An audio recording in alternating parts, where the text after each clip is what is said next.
$1,000. The average is about 10 grand. It can go up to 30,000. 10 grand for a baby.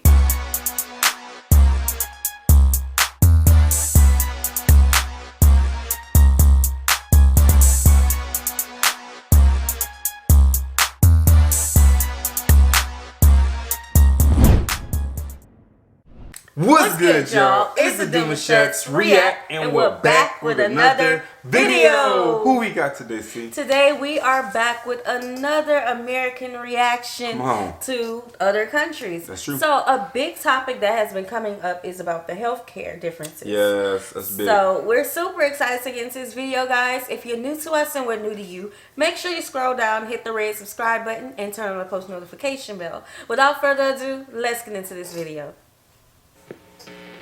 Second thought. I wonder if you could tell me how expensive you think calling an ambulance out to your location is in America. Okay. Is there a price for that? Yes. Jeez. $100? $100?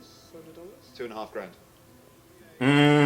Yeah. Why? His face. They billed our insurance company over $3 million for the cost of transplant. I don't know what people do without insurance. How could you even begin to pay that? She said the bill is up to $80,000 already, and she said, Mrs. Weinkauf, I hope you realize that you're responsible for this bill. I thought, what am I going to do? I've worked my whole life. Is this how my life is going to end? Though that's sad because people get so emotional when they realize that they don't have, like, they worked hard for retirement just to come back to say they have more bills to pay. Yeah, and you never know what's going to happen with your body. Right, your body can just shut down when you can't function enough or have that type of energy to put out to make that money back. Man, that's wild. So I briefly touched on the failures of the American healthcare system. That section of the video prompted all sorts of responses in the comments, mostly from Europeans who were horrified to learn that Americans have to pay for an ambulance ride to the hospital, but also a handful of brave patriots who claim, without evidence, that the American healthcare system is the best in the world. This video is for those people. Let's jump right in. I'm going to throw a bunch of statistics at you, and then we'll look at the root cause of the problem. America spends more money per capita on healthcare than any other nation on Earth. You would think that this expenditure would guarantee the best care in the world. That is not the case. In fact, despite being the most expensive healthcare system on Earth, consuming over 16% of our GDP, it's one of, if not the least effective in the developed world. We spend over $10,000 per capita on healthcare, and not only is the quality of care subpar, we don't even cover everybody. Compare this to places like Germany, who pay drastically less per capita and guarantee coverage to all their citizens. There were over 27 million uninsured Americans in 2018. And that number will have skyrocketed in recent months, thanks to the millions of layoffs across the country. Even before the epidemic, we had more uninsured and underinsured citizens than any other developed nation. In addition to not covering a large portion of the population, even those with excellent, by American standards, health insurance struggle to pay medical bills. Over 25% of insured people reported having difficulty paying for the exorbitant cost of their treatment. Of this group, 63% had to pay most or all of their savings to cover the medical bills, and 42% had to get a second job. Life-saving drugs in America often cost 10 times what they cost in other countries. For example, in Canada, one vial of insulin costs $32. In the United States, the same drug from the same factory costs $300. That's not even an extreme example. And it's the same thing. Take the HIV drug Truvada. In Australia, it costs just $8. In the United States, it costs $2,000, despite U.S. taxpayers footing the bill for its development. Every year, over 500,000 people go bankrupt trying to pay their medical bills. In a country where 40% of the population can't afford a surprise $400 expense, an ambulance ride to the hospital will cost you more than twice that amount. And all of this is happening in the richest country on Earth. If we have the resources, and we're so much better than all the other countries, why is our healthcare system so broken? Here's the thing. It's not broken. It's functioning exactly as you'd expect it to.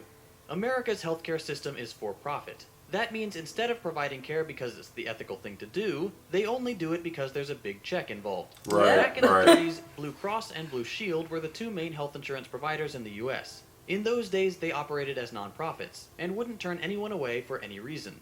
Then, after World War II, employers started offering health insurance as a benefit, and between 1940 and 1955, the percentage of insured Americans jumped from 10% to over 60%. This new demand for health insurance caught the eye of many business people, and the for-profit healthcare industry was born. By 1951, big names like Aetna and Cigna were major players in the industry, which continued to grow through the 70s and 80s. In the 80s, the country began to see its first for-profit hospitals, operated by large investors who owned multi-hospital chains. By 1981, 1 in 7 hospitals in the US was for-profit. Suddenly, medical bills became a lot longer and more convoluted. Every little thing became an itemized expense, from tissues to plastic cups to being able to hold your baby after it's born. Everything. The hospital's transition from Everything. philanthropy to corporation was complete. This is not normal in other countries. America had taken the intensely cruel step of taking something sacred, the health and well-being of its citizens, and slapping a price tag on it. With this commodification of health came unsurprising side effects. Average American life expectancy is lower than other wealthy countries, and has actually We know begun to that. decrease in recent years compared to other countries slowly increasing. The US has the highest infant and maternal mortality rates of any developed country. The US has higher rates of medical errors than other countries. Adults in most other comparable countries have quicker access to a doctor or nurse when they need care, contrary to what American healthcare advocates would have you believe. To make a long story short, in just about every study on the effectiveness of healthcare systems in developed nations, America scores very poorly, most of the time at the very bottom of the list. And other nations are taking notice. Towards the beginning of the coronavirus epidemic, one university in Norway urged its students to come home if they were studying in countries with poorly developed health systems, such as the US. Part of the problem is the American For example, obsession the with USA. streamlining or optimization. Anything that doesn't immediately increase profits has to go. Take, for example, the practice of so-called just-in-time delivery of essential equipment such as ventilators. Instead of having an emergency stockpile, including personal protective equipment such as masks and gloves, these items are instead delivered only when the need arises. The idea is to reduce overhead, but in reality it leaves us totally unprepared and under-equipped for a national pandemic. That's why we see pictures of doctors and nurses wearing trash bags, because their hospitals haven't provided adequate protective equipment, and just to be safe, they're firing people who post those kinds of pictures. Wow. To their credit, the CDC was planning to address the national shortage of ventilators, but the company to whom they had given the contract was bought out by a larger company, who canceled the project because it wasn't going to be profitable enough. And of course that larger company's name is Covidian, because the architects clearly put an intern in charge of our simulation. I could spend all day listing off instances of absurdly high medical bills, but at the end of the day, some people in America will still defend the practice of for-profit healthcare. Maybe the best way to get through to these people isn't to show them the bills, but to show them what people in other, saner countries think of the bills. So, here you go. Ambulance call out, how much do you think that costs? Zero payment. Zero payment. Yeah, zero payment. No. Because $2,500. For real. An inhaler. $100, Yeah, you're pretty close, it's a bit more. 120 250 to 350. for an inhaler. So 2 EpiPens, how much do you reckon they are? $80. 600. $100. What? Why? 100? 200? Dollars. The average is about 10 grand. It can go up to 30,000. 10 grand for a baby. Ooh. It's okay to laugh, it's a funny video.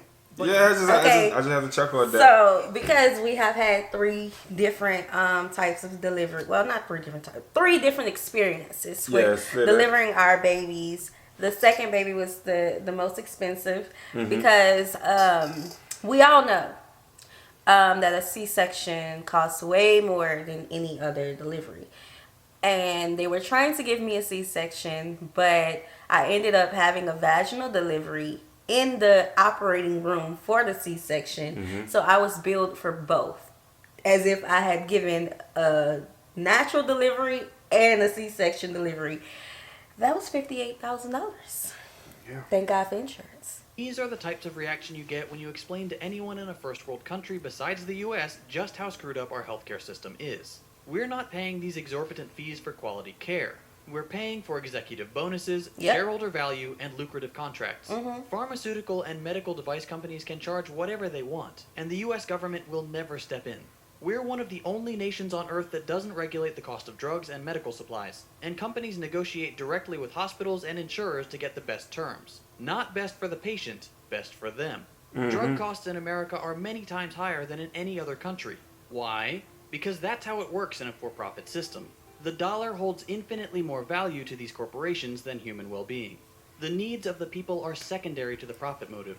The American healthcare system is a system that relies on people getting sick and coming in for treatment, which is why we don't see any investment in public health initiatives. A program like Medicare for All would likely solve this and every other health problem produced by the coronavirus pandemic. Everyone would have been able to see a doctor and get tested, which would have given us more accurate data about the illness and its spread. Hospitals wouldn't have to waste energy dealing with private insurers and fighting them on every little thing. And with the profit motive removed from the healthcare equation, the government would have an incentive to prioritize public health to prevent people from getting sick instead of counting on it. That in turn would make us better prepared for the next pandemic. But remember, the system that we have isn't broken. It's functioning exactly as it's meant to. Right. Why do we pay so much money for the worst care in the developed world? And more importantly, why do we put up with it? If you'd like to learn more about the virus that made it clear just how ill-prepared the US was for a pandemic, I highly recommend you check out the coronavirus epidemic on CuriosityStream. It's a fascinating look at how the world responds to a rapidly spreading virus and the measures we can take to stem the tide of infection. If you watch my videos, you'll know I'm a big fan of CuriosityStream. It's an online streaming service with thousands of nonfiction titles from some of the best filmmakers in the game. You can find tons of great episodes like the coronavirus epidemic, and they've got a bunch of material on technology and outer space, which are some of my favorites. Their giant catalog includes content on science, nature, astronomy, technology, and lifestyle, among others. Unlimited access starts at just $2.99 a month, and as a special offer just for you guys, Yeah. you can get a... It's so mysterious out here, you guys. Like, Okay. You'll be shocked. But hey, you gotta know that though. This old saying that they say that the rich get rich and the poor get poor is true. And again, the system is not broken. It is running exactly how they want it to run. Right. So yeah. This reminds me of a documentary that we watched a couple months ago about Louisiana's Charity Hospital. Heard of it, yeah. On about after Katrina, how the people rushed in to fix it all up because it wasn't a for-profit hospital. It was for the people. The people cleaned it up and they were ready to get it back started. But then there was a lot of corruption going on. Like people went in to flood the rooms to make it seem like that was what Katrina did, and it ended up never being reopened because they wanted the hospitals to just be for profit and not for people, because anybody could go there, have a baby, get surgery and all of that, and they would not have to pay for it. So that's what that reminds me of. Yes, and When that was our last one. Yeah, when the in community Louisiana. steps up and they do a wonderful thing, there's always someone there to mess it up. It's like Yeah. it's just it's hurtful, you guys, at the end of the day, but we know what we're dealing with, you know what I'm saying? Yeah. And we have other resources that kind of play against it as well, so we straight. We good over here, y'all. Don't worry about us. We good. I mean, it's crazy that we rank so low with healthcare. As though we're the richest, you know what I'm saying? Yeah. It don't make sense. It's backwards. It's very backwards. I mean, I'm sorry, go ahead. when you see that there's countries who don't pay for ambulance, who don't pay to have their babies hold their babies, it's crazy. It's sad because during the pandemic, you guys, I don't know if a lot of people know this, but whenever women were having their children, their babies, they were getting their babies taken from them. Oh, yeah. And they were not able to see their baby, hold their baby. If they had COVID. Yeah. Yeah, so we ended up having our little pandemic baby at home Thank by God. ourselves. And God, everything went smooth. Everything went smooth. Dion is an honorary doctor. Hut, yes. So, yeah, Badged, I mean, stamped. yeah, it's crazy to see that we're literally taxed for every single thing. A lot of countries. So we have been talking in the comment section with you guys about the universal health care. So we know that a lot of your countries have universal health care where everyone is insured. But we do want y'all to know that there is a form of that. It's just for people who can't. It's like for the lower income people. That's the language. And, and even then, the health care that they get is like, it's looked down upon. They can't go to certain doctors because, when you call, they're saying, oh, we don't accept that. So we do have some form. It's just looked down upon. Again, because we are dealing with a system that we have other resources that plays against it. And it's looked down upon because we have stuff that we're playing. Like, it's a defense and offense type of system. You know what I'm saying? You got to see what side you want to be on and how you're going to handle yourself with certain, things that we have in place that we Yeah. can work with. So. Our healthcare system is literally for profit. Like our health is for profit. It's sad though, because they say that we are put second and the money, the dollar is put first. Right. Like that's why our life expectancy is so low. Ooh, it's just it's crazy. People have to put up their houses and everything just to pay bills. But yeah. let's continue this conversation in the comment section down below. Like this video, subscribe, turn on the post notification bell. We have enabled our super thanks if you would like to support the channel that way. We'll see y'all soon. Peace.